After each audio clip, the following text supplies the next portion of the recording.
Hello everyone, আসসালামু আলাইকুম। আশা করছি আল্লাহর রহমতে সবাই অনেক অনেক ভালো আছেন।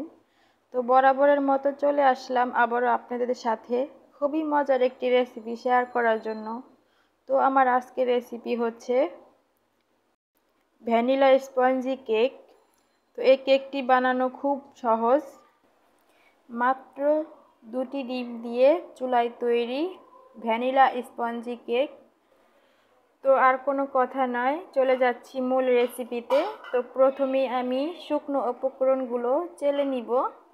তো এখানে হাফ কাপ দিয়ে দিচ্ছি ময়দা, দিয়ে দিচ্ছি 1 চা চামচ বেকিং পাউডার, হাফ চা চামচ বেকিং সোডা, দিয়ে দিচ্ছি স্বাদ মতো লবণ। এখন এগুলো ভালোভাবে চেলে নিব। তো চেলে নিয়ে একটু মিশিয়ে নিচ্ছি। তো এখন এক সাইডে রেখে দিব শুকনো উপকরণগুলো। তো অন্য সাইডে একটা মিক্সার বোল নিয়ে নিয়েছি। এখন এর মধ্যে দিয়ে দিচ্ছি ভেঙে 2টো ডিম। তো আমি কুসুম দুটো আলাদা করে নিচ্ছি।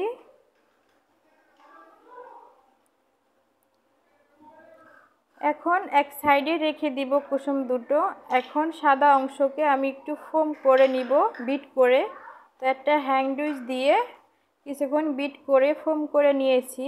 এখন এর মধ্যে অ্যাড করে দিচ্ছি হাফ কাপ চিনি।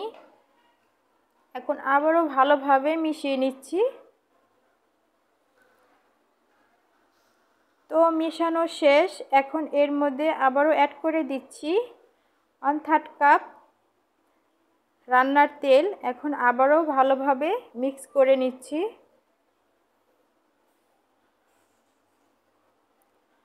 তো মেশানো শেষে এখন দিয়ে দিচ্ছি তুলে রাখা কুসুম দুটো। এখন আবারও ভালোভাবে হ্যান্ড উইচ দিয়ে মিশিয়ে নিব। তো এখন মেশানো শেষ। দিয়ে দিচ্ছি এখন শুকনো উপকরণগুলো। আমি একেবারে দিয়ে দিব না, দুভাগে ভাগ করে দিব। তো প্রথমে হাফটুকু দিয়ে ভালোভাবে একটা প্যাচেলার দিয়ে মিশিয়ে নিচ্ছি। মেশানো শেষে আবারও দিয়ে দিচ্ছি বাকিটুকু শুকনো উপকরণ। আবারও ভালোভাবে মিশিয়ে নিচ্ছি একটা প্যাচেলার দিয়ে। খুব ভালোভাবে মিশিয়ে নিয়েছি। তো একটু শক্ত হয়ে গিয়েছে। তো এখানে আমি একটু কুসুম গরম লিকুইড দুধ দিয়ে আবারও একটু মিশিয়ে নিচ্ছি। তো এখানে আমি 2 টেবিল চামচ পরিমাণের মতো লিকুইড দুধ লেগেছে। তো এখন এর মধ্যে দিয়ে দিচ্ছি হাফ চা চামচের মতো ভ্যানিলা এসেন্স।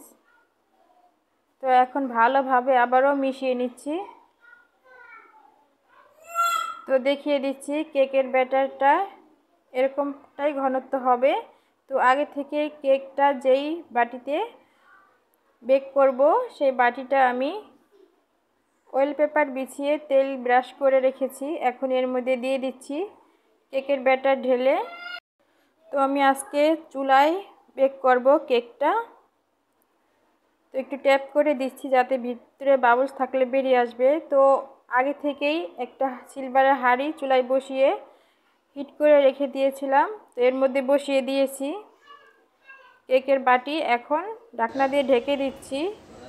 তো চলে আসলাম 20 থেকে 30 মিনিট পর। আমার কেকটা একদম রেডি। তো আমি একটা ছুরির সাহায্যে একটু চারদিক থেকে একটু ছাড়িয়ে নিচ্ছি যাতে সহজেই মল্ডন করা যায় কেকটা। তো খুব সহজেই চলে আসলো। তো উপর থেকে অয়েল পেপারটা ছাড়িয়ে দেখাচ্ছি কেকটা কীরকম হয়েছে। দেখুন কতটা সফট হয়েছে, খুবই স্পঞ্জি। তো আমার আজকের কেকের রেসিপিটা দেখতে কেমন হয়েছে অবশ্যই কমেন্ট করে জানাবেন। আমি একটু কেকটা দেখাচ্ছি কেকের ভিতরটা কেমন হয়েছে।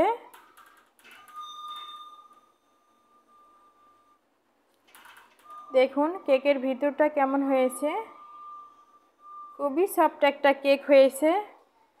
খুবই সহজভাবে রেসিপিটা শেয়ার করার চেষ্টা করেছি। আশা করছি আপনাদের কাছে অনেক অনেক ভালো লেগেছে। যারা ভিডিওতে একটা লাইক দিতে ভুলে গিয়েছেন তারা এখনই একটা লাইক দিয়ে ভিডিওটি কন্টিনিউ করুন। পরবর্তী ভিডিও দেখার আমন্ত্রণ জানিয়ে আজকের মতো বিদায় নিচ্ছি। সবাই অনেক বেশি ভালো থাকবেন, সুস্থ থাকবেন। আজকের মতো এই পর্যন্তই। আল্লাহ হাফেজ।